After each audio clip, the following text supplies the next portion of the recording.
Acquittal or conviction? After 6 years of overlapping and long investigations, the trial of a U.S. Marine charged with involvement in the massacre of Iraqi civilians has come to an end, with the trooper being awarded a get-out-of-jail free card. Here's more.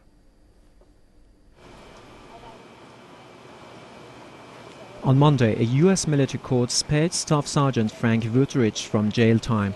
This after a deal with military prosecutors who convinced Wuterich to plead guilty to a single count of dereliction from duty. In return, they dismissed the 2 serious charges of manslaughter and aggravated assault against a Marine.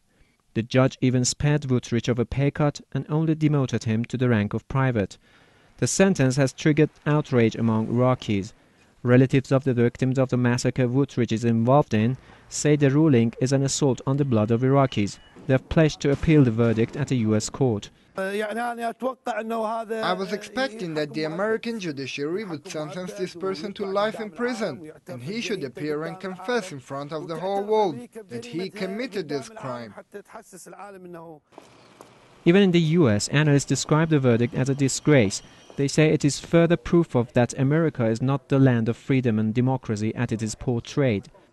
We have a criminal justice system in this country which also is rife with corruption.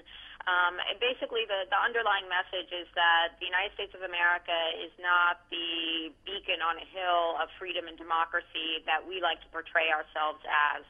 This is unfortunately a lack of justice and lack of freedoms and lack of accountability is how we operate. And for the sake of people's lives, I hope that perhaps internationally we can be held accountable. On the 19th of November 2005, Wuterich led his squad on a bloody rampage after a roadside bomb killed 1 Marine and injured 2 others. He ordered the soldiers under his command to, quote, shoot first and ask questions later.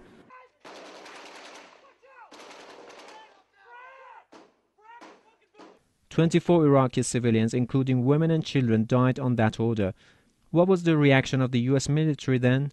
6 of the 8 Marines originally accused in the case had their charges dismissed by military judges, and a 7th was cleared of criminal wrongdoing. The massacre in Haditha is not the only incident tarnishing the U.S.'s image around the world. What happened in Abu Ghraib and many other rights violations offer a clear image of what American occupation means to many. I think it shows quite clearly there's a laundry list of massacres and war crimes in addition to the big crime itself, which is these wars in general, which should never be going on at all. But I think this shows quite clearly, and someone as a veteran, someone who saw and witnessed the suffering of the Iraqi people, and like so many just like me who went there and saw the suffering of the people that were sent to occupy, that's what turned me against the war. That's what caused countless others like me, soldiers in uniform, to turn against the war. And that's what turned the people of those countries into rebellion against the occupation. Because the reality is these are colonial wars, these are wars for empire, and the reality on the ground is a catastrophe for the people there.